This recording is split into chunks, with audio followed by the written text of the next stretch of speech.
Telemedios Dominicana, Canal 25, hace un oportuno llamado al pueblo dominicano para que tome las medidas necesarias y evitar la propagación del COVID-19. Se hace prudente seguir los consejos de las autoridades y médicos especialistas.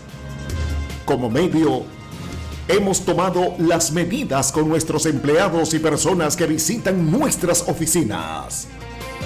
El sacrificio es de todos en estos momentos en que el mundo vive los estragos a consecuencia de este virus. Que Dios siga bendiciendo a todo el pueblo dominicano y al mundo. Telemedios Dominicana. Gracias, saludamos al país. Esta es la entrevista del Canal 25. Recuerde que la entrevista del Canal 25 puede verla en mi canal de YouTube, la entrevista con Manuel Acevedo. Ahí podemos interactuar. Para mí un placer que usted nos siga a través de la entrevista del Canal 25. Cuento con la grata presencia del doctor Manasés Peña. Él es presidente del Tribunal Disciplinario y asesor nacional del Colegio Médico. Además, ha dirigido el Colegio Médico en Santiago en varias ocasiones y a nivel regional. ¿Cómo se siente, doctor? Bien, estamos bien, gracias a Dios. Muchas expectativas, un impacto grande en toda la sociedad por la presencia ya en el país y la circulación ya en el país del virus. Y vamos a esperar, si todos cooperamos, yo creo que vamos a salir bien de esto. ¿Qué se puede decir, doctor, con relación a lo que el presidente habló al país a principio de semana, el pasado martes? Bien, yo creo que las medidas fueron buenas. Esas medidas tienen que ser reajustadas algunas, porque quizás al principio, como se dejó al libre albedrío el aislamiento, que las personas decidieran, quizás muchos no entiendan cuál es la magnitud de esto, de estar aislado durante estos 15 días. Y lo principal es que, y esa es lo que el presidente pretendió con el conjunto de asesores antes de dar el discurso, de que se rompa la cadena de infección o de transmisión a fin de que no ocurran brotes masivos que puedan desbordar nuestro sistema de atención, de capacidad de poder atender a los pacientes. Entonces yo creo que estas medidas son buenas, van a ser buenas y deben ser acatadas por toda la población a fin de que nosotros podamos tener los menores estragos de este virus que ya nosotros sabemos que está cobrando muchas vidas, sobre todo en los países de Europa. Ustedes, con relación a los hospitales, clínicas, ¿qué se ha tomado? ¿Cuáles medidas están o han puesto en práctica? Mira, se estaba esperando precisamente que el presidente hablara, inmediatamente habló, entonces se comenzaron a atender las emergencias. Porque es más fácil que tú puedas controlar el paciente que llega por emergencia, porque es un paciente que llega con algún tipo de dolencia, con algún tipo de síntoma, y ese paciente, una vez que tú le haces la historia clínica, entonces ya tú sabes si ese paciente es sospechoso, y cuando va donde otro médico, a otra área, porque tiene que ser referido, el paciente va con la protección adecuada.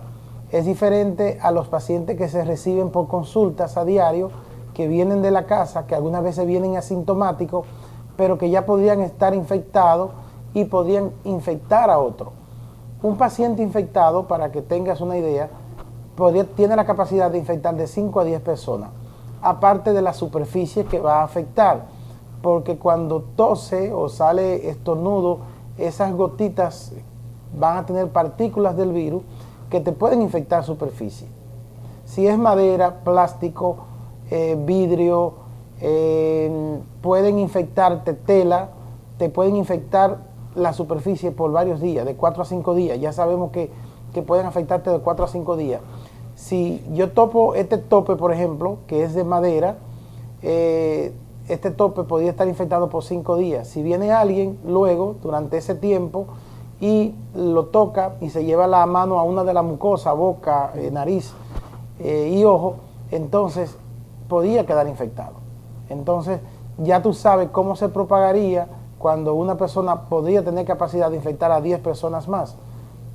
Tendríamos miles de casos en un mes, porque acuérdense que de 2 a 15 días generalmente es el tiempo de evolución.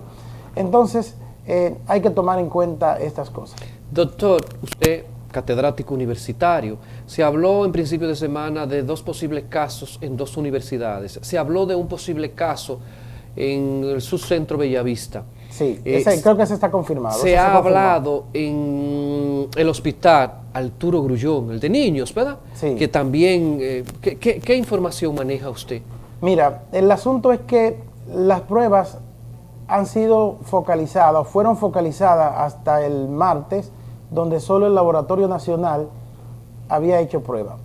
Para que tú tengas una idea, desde que comenzaron los brotes a principios de marzo, que comenzaron a presentarse los primeros casos, hasta el viernes pasado se habían hecho 46 pruebas. Los 21 casos que se habían reportado hasta ese momento. ¿Usted dice a nivel nacional? A nivel nacional. Okay. Solamente se habían hecho 46 pruebas. De 46 pruebas realizadas, 21 habían salido positivas, porque se estaban haciendo los casos que eran altamente sospechosos, que eran importados, que venían de países que ya tenían el virus y que habían estado en contacto con personas sospechosas. Solamente a eso, porque hay que decir que había una limitación, todavía la tenemos, la limitación de prueba, porque recuerden que tenemos más de 160 países con el virus que están demandando pruebas, y aún usted tenga todos los recursos del mundo, es imposible que nosotros podamos hacerle prueba a todo el mundo o a todas las personas que sientan síntomas, porque no hay suficiente prueba, ni se producen suficientes pruebas. El presidente anunció que se puede ahora en laboratorios. Sí, hay un laboratorio privado que tiene presencia en varias provincias del país, creo que está presente como en 8 o 10 provincias del país, que tiene la capacidad, privado. ¿Ese es el único? Bueno, hasta el momento. Tiene la capacidad para hacer 90 pruebas cada 3 horas. Si hay suficientes cartuchos o si hay suficientes pruebas para hacerla. O sea que estamos hablando de que podrían montarse, tú podrías montar 7.000, quizá 10.000 pruebas en base a la capacidad del laboratorio y si tienen todas las sucursales, las máquinas para hacerlo. Pero tiene que haber, porque creo que le iban a dar unas 2.000 pruebas semanales al país. Era la cuota que se tenía para hacer los casos. Y estas pruebas, claro, no pueden ser indicadas por cualquier médico. Debe ser un neumólogo, un internista o un infectólogo, que son los médicos que quizás tienen la competencia y la mayor capacidad dentro de las especialidades médicas para tener más certeza de esos casos que puedan ser sospechosos. ¿Son costosas ya en el laboratorio privado? Los seguros lo están cubriendo. No. Sí, lo están cubriendo. Okay. O sea que el paciente no tiene que pagar nada, el seguro lo está cubriendo, así como las clínicas, ya que el presidente anunció que se incluyó dentro del catálogo de servicios. O sea, el Consejo Nacional de Seguridad Social resolutó de que debían incluirse, porque ya algunos laboratorios estaban diciendo que no estaban dando cobertura y la gente se estaba llenando más de pavor. ¿Cómo es entonces que si me enfermo de coronavirus y soy de ese 15% que puede ser ingresado, cómo es que entonces el seguro no me va a cubrir? Porque el seguro decía que no iba a cubrir porque las pruebas de diagnóstico se hacían en un laboratorio que no forma parte de la PDSS, que son de la prestadora de servicio. O sea, un laboratorio que no está afiliado a ellos y que no está acreditado por ellos para hacer la prueba. Pero con la medida del presidente, afortunadamente, ya se incluyó, y ya los pacientes que tienen su seguro médico pueden estar tranquilos porque el seguro le va a cubrir no solamente la prueba diagnóstica, sino todo lo que derive el proceso en caso de que sea afectado. Doctor, ¿qué dice la ciencia? ¿Esto es nuevo? ¿Ha existido? Se dice muchas cosas de que, bueno, fue en China, ¿va? Pero ¿qué produjo? ¿De qué proviene? Porque la gente se ha dicho que comen qué sé yo qué animales. ¿Qué ustedes tienen? ¿Cuál es el conocimiento de la ciencia? Mira, la teoría que más se acerca a la realidad ahora, si no nos han engañado, es que es un virus que mutó de un virus que le da a los murciélagos. porque el coronavirus generalmente al principio afectaba a los animales. Luego se descubrió que hay unas 39 especies que también pueden afectar al hombre. Entonces, se cree que por la ingestión o por el contacto de los murciélagos con los humanos y la ingestión de las carnes, se haya transmitido la enfermedad y el virus ha mutado de unas variedades que habían. Eso es lo que lo ha hecho más complejo. Es la teoría más acertada. Y los murciélagos, todos conocemos que son capaces de producir también enfermedades como la histoplasmosis. No sé si recuerdo una vez un caso de unos trabajadores que fueron a la presa, sí, yo recuerdo, y que se metieron a limpiar unos túneles a la presa y no se protegieron con mascarilla, y las heces, el estiércol de los murciélagos, cuando se pulveriza, entra a las vías respiratorias, te produce la histoplasmosis, que te produce una fibrosis pulmonar, que es lo mismo que produce el virus del corona, que te mata también rápido. Recuerda que murieron como 5 o 6 de una misma familia. Entonces, es la teoría que ahora hasta científicamente más acertada. Hay otras, muchas personas piensan que es una forma de control demográfico, porque quien controla la superpoblación mundial son las guerras, los nacimientos y las enfermedades. ¿No todo el mundo muere? Entonces, estamos teniendo personas más longevas. Con el avance de la ciencia, estamos teniendo personas más longevas, y como tenemos entonces personas más longevas, tenemos una superpoblación, además que no se está peleando tanto como en otros siglos y en otras épocas, donde la guerra te controlaba porque te mataba una gran parte de la población en la humanidad.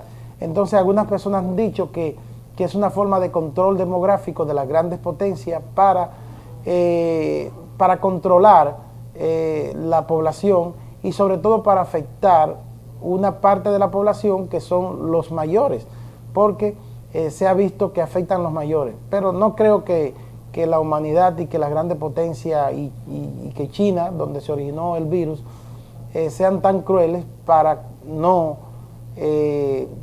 acabar con nuestros abuelos. Aunque esta crisis nos ha enseñado que algunas veces se toman medidas muy drásticas. Por ejemplo, he visto países de Europa como Francia y Alemania, Italia, han dicho que no quieren dar servicio a los mayores, a los adultos mayores, para que no colapse el sistema.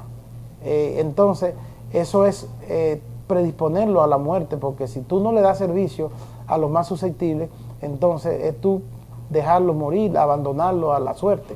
Entonces, de verdad que eso es preocupante. No todos los pacientes mueren. No todos los pacientes van a morir. Incluso el 85% de los pacientes no va a tener ni que ir al médico. Los médicos tenemos una campaña en las redes sociales de Quédate en casa, donde damos los números de forma particular. Yo he habilitado mis redes tanto en WhatsApp, en Instagram, en Twitter, para que las personas puedan comunicarse conmigo y puedan tener orientación. Yo he orientado mucha gente que piensa que debe correr para la clínica porque tienen algunos síntomas sospechosos, y después que tú le haces una anamnesis, una pequeña historia clínica, tú te das cuenta que no hay tal sospecha ni riesgo, que es una simple virosis, y que el paciente en reposo, tomando algún mucolítico o algún antigripal, puede mejorar. Entonces, no todas las personas necesitan ni ir a la clínica o a los centros, porque si cada persona que siente un síntoma de una virosis vamos a tener el colapso y eso va a ser terrible. Entonces, el 85% no tendrá síntomas.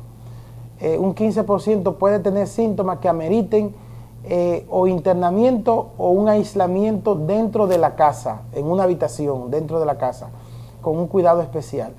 Y ya un 2, un 3% son los que necesitarían un ingreso full en una sala de cuidado intensivo con ventilador quizás, y de ese 3% es que 2 puntos y algo podría morir. Aunque si hay muchos pacientes mayores afectados, el porcentaje de mortalidad podría aumentar. Por ejemplo, en Italia, que es un país de envejecientes, y que tú nos asombra cuando dicen que murieron 1.200 en un día, que murieron 2.000 en otro día. Hablamos de un país que tiene una población que sobrepasa los 60 años en un gran porcentaje, y entonces la mortalidad allá está por encima de un 6%.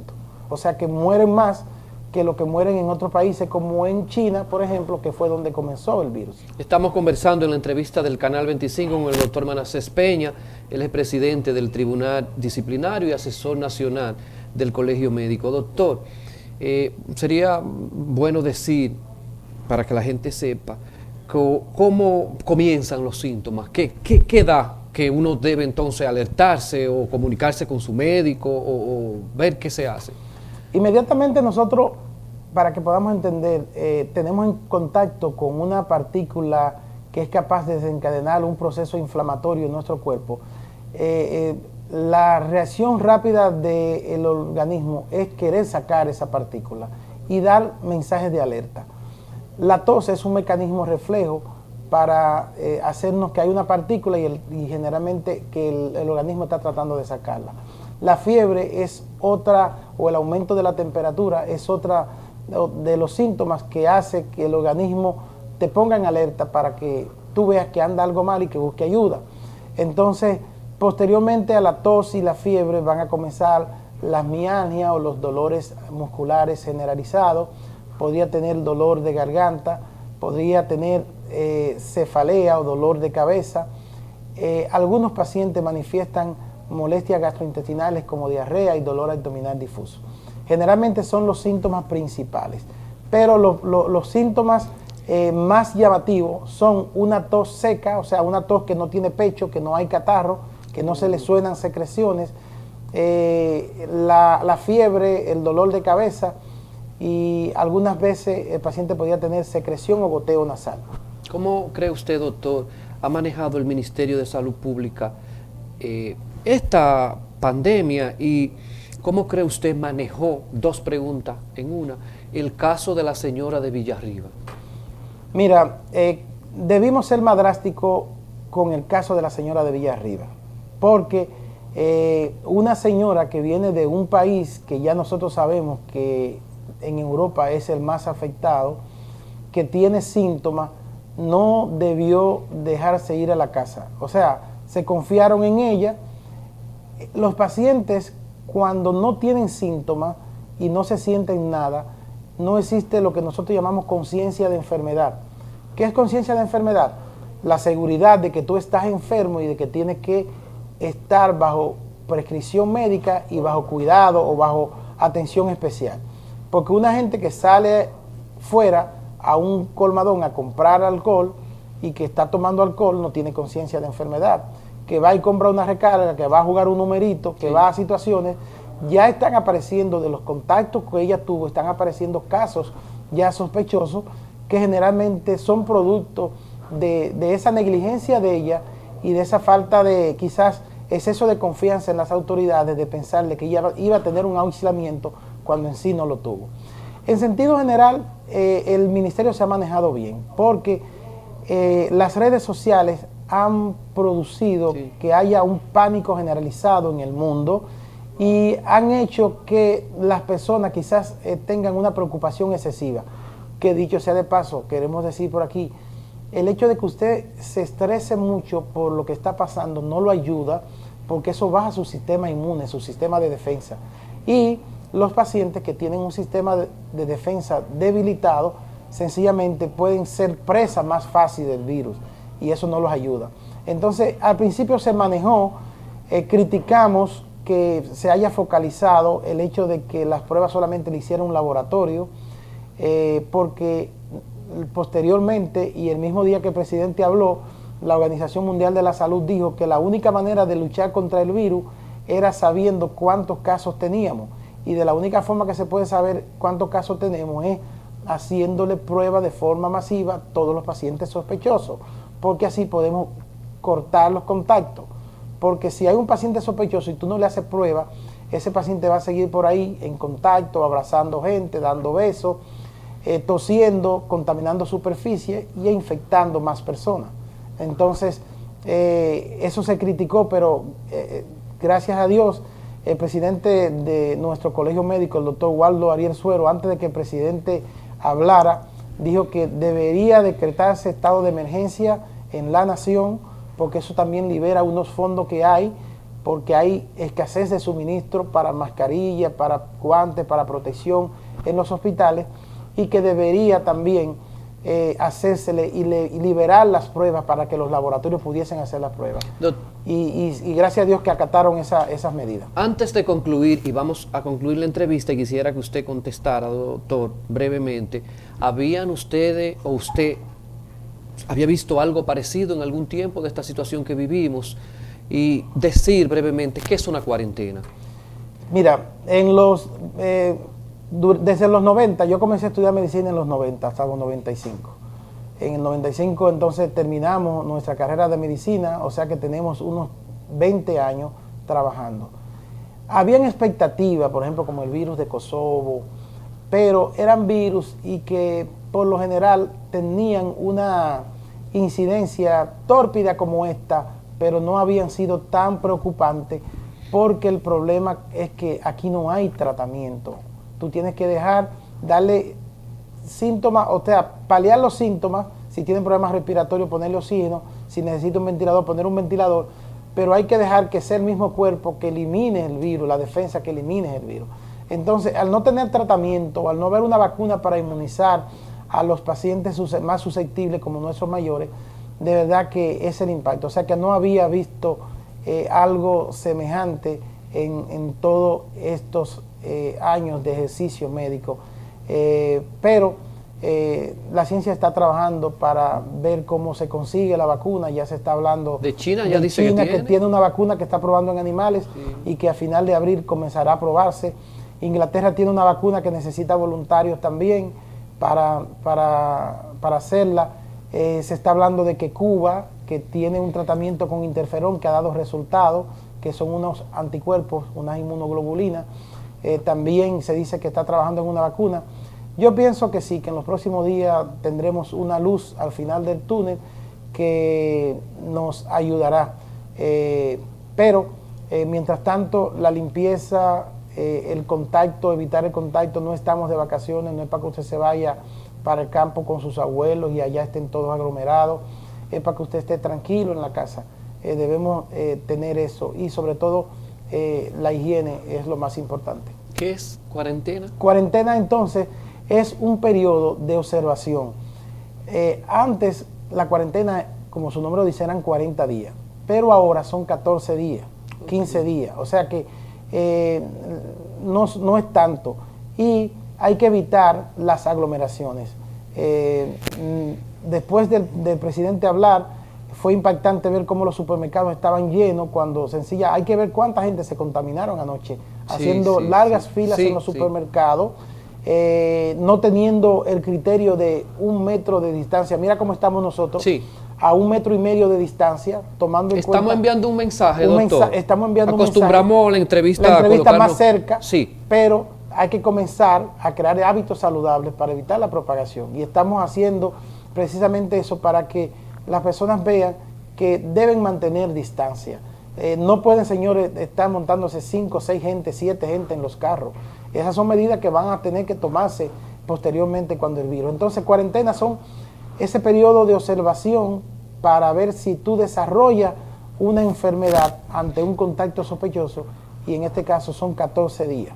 Muy bien, como medios de comunicación o como medio de comunicación, nosotros acatando y llevando un mensaje a la población, quisimos tener la entrevista completa con el doctor Manasés Peña. Él es el presidente del Tribunal Disciplinario y asesor nacional del Colegio Médico. Lo ha dirigido el Colegio Médico en Santiago en varias ocasiones y a nivel regional. Doctor, gracias. El mensaje yo creo que ha sido puntual, preciso y para orientar a la población. Así es. Por favor, continúe con el canal 25. Telemedios Dominicana, Canal 25, hace un oportuno llamado al pueblo dominicano para que tome las medidas necesarias y evitar la propagación del COVID-19. Se hace prudente seguir los consejos de las autoridades y médicos especialistas. Como medio, hemos tomado las medidas con nuestros empleados y personas que visitan nuestras oficinas.